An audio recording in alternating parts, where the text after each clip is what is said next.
Hello everybody, it's Material Wharf 3 from Slava Squadron here today, and we are basically going to start a new video series. Basically what they're going to be are tutorial videos, like starting off simple and then going harder and harder. So today, basically, this tutorial video is going to be on how to take off and land certain jets, because I see a lot of people actually crashing, and well, especially when they are landing a jet on aircraft carrier. So I decided to make a video on this for the first tutorial video to try to help people out. So without further ado, let's get started with it. Okay, so to start off, we will just look at how to take off a MiG-15 Biz. So this is the German version.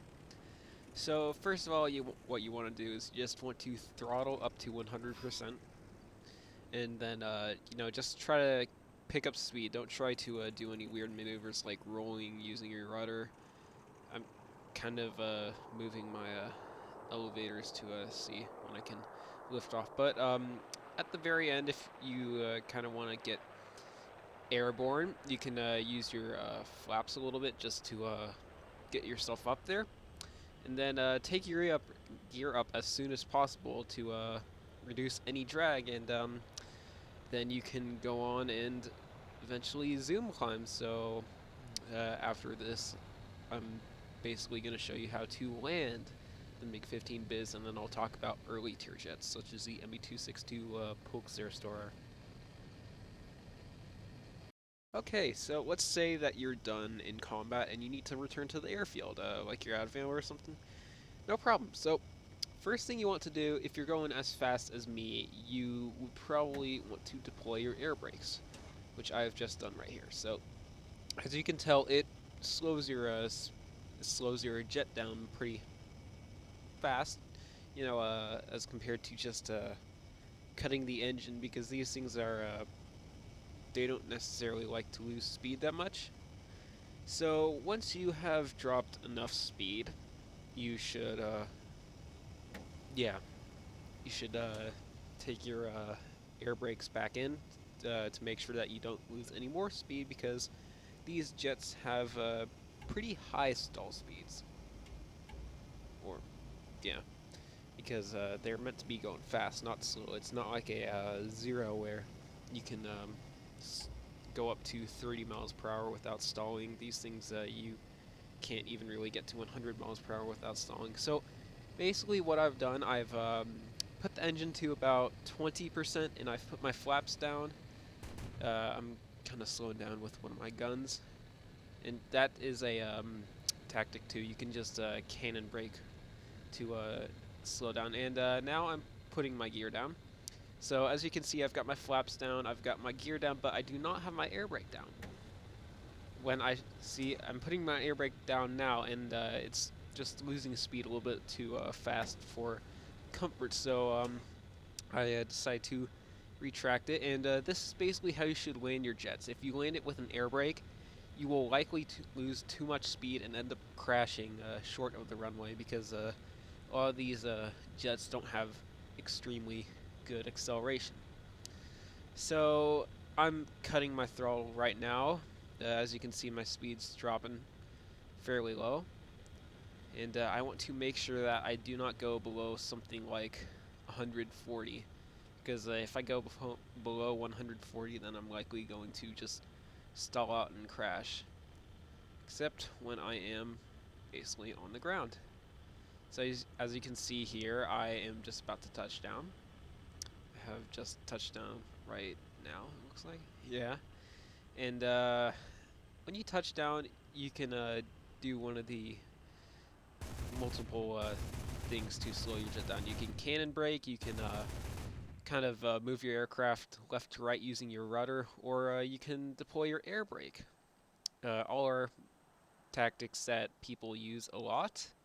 So, yeah. Okay, so now on to low tier jets. Now, these jets do not tend to accelerate too well. I'm flying the Me-262A1U4 with the 50mm cannon.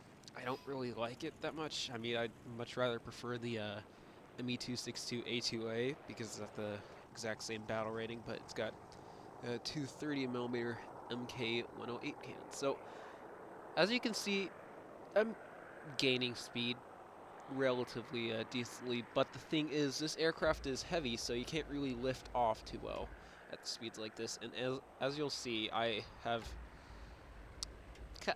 some troubles just getting the plane off the ground, and I just barely make it past some trees. And I've seen a lot of people crash with things like the 262 before because of just mistakes of thinking that you can lift off immediately. But for the most part, you have to just keep your aircraft pointed upwards, and then you'll be perfectly fine taking off.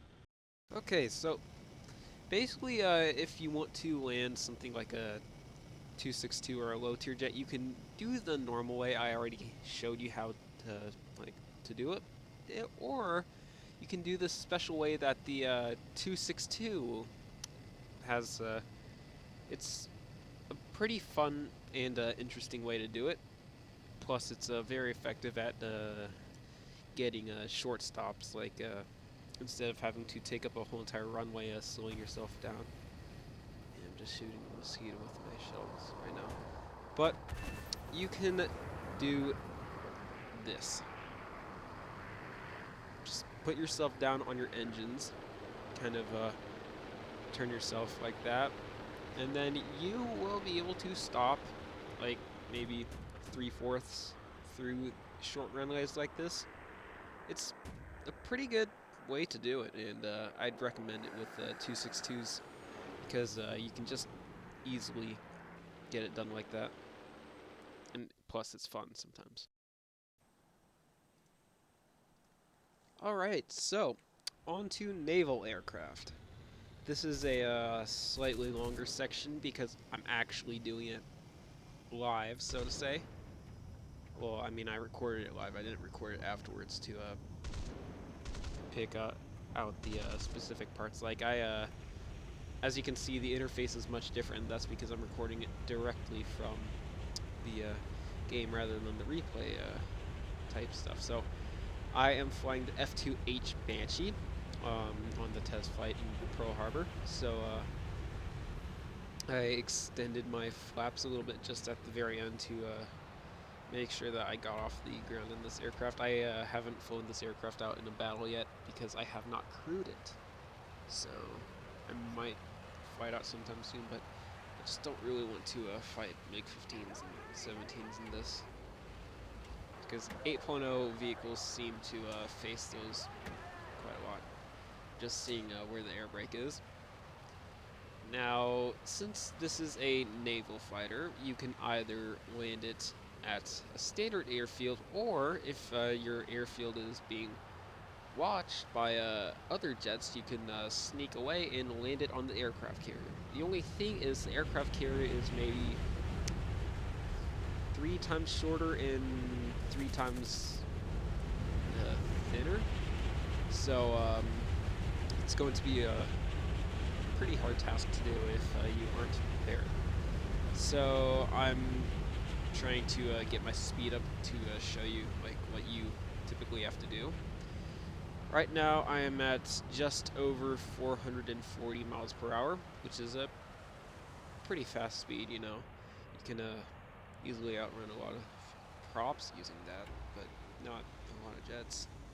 So I am just slowing down right now. I deployed landing flaps, so it gave me the landing flaps retract warning, or else they'll break off.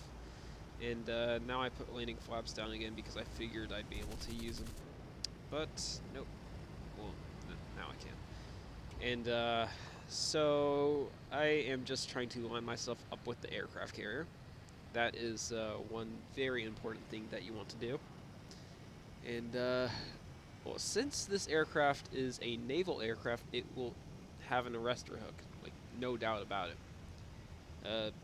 For instance, if you don't have an arrestor hook on a naval aircraft, then something is wrong, like as in very wrong. And Yeah, so basically you want to kind of go half throttle to make sure you keep your speed up, and then you can drop gear. And typically, when you drop your gear, your arrestor hook will not go down, but when you're near an aircraft carrier, it will. It's some sort of algorithm in game. But and when you are right near the aircraft, you kind of want aircraft carrier. You kind of want to make sure that you touch down as short to the bow as possible, so that you can catch the lines. There are about 5 lines that you can catch, and if you don't catch the fifth one, you will just go straight off the deck of the aircraft carrier. So that's why you want to be at the half throttle. Now, I wanted to see if this jet would be able to take off of an aircraft carrier, but it did not seem like it could because I got an air spawn. Now, I tried to land on the aircraft carrier again. I do not remember the results, but I guess we'll just have to see. So I think this is like if you're coming back from like a really hard dive and you just need to land immediately. You can always just not even bother about your landing gear like in the 262 and belly landed. So I'm trying to lose as much speed as possible by both shooting with my guns and putting my air brakes and flaps out, and then you can just belly land it. Now just hope that you don't hit the tower, and you'll be perfectly fine, as you can see. So I ended up landing the Banshee with landing gear and without landing gear, so you can just see a few examples of what to do if you've got a naval aircraft or a non-naval aircraft. I guess this second example of the Banshee was to show you what you can do when you do not have a naval aircraft and you can only land on an aircraft carrier. Now you need to make sure that if you're in something like an F-86 Sabre, then have fun trying to land it on an aircraft carrier. Those things are sometimes hard to land on airfields in general because they do not like to slow down. But if you have something with like 2 engines and it's uh, thin enough, then you can probably do that. So, anyways, thanks for watching. If you have not joined a squadron in War Thunder, Slava Squad is always open to new members. We just need to get it approved, and then you will likely be in. Now, we've got a few new members. We are actually getting a lot more active compared to what we used to be, and we're always open, so don't hesitate to send that squadron request, and we look forward to fighting alongside you in War Thunder.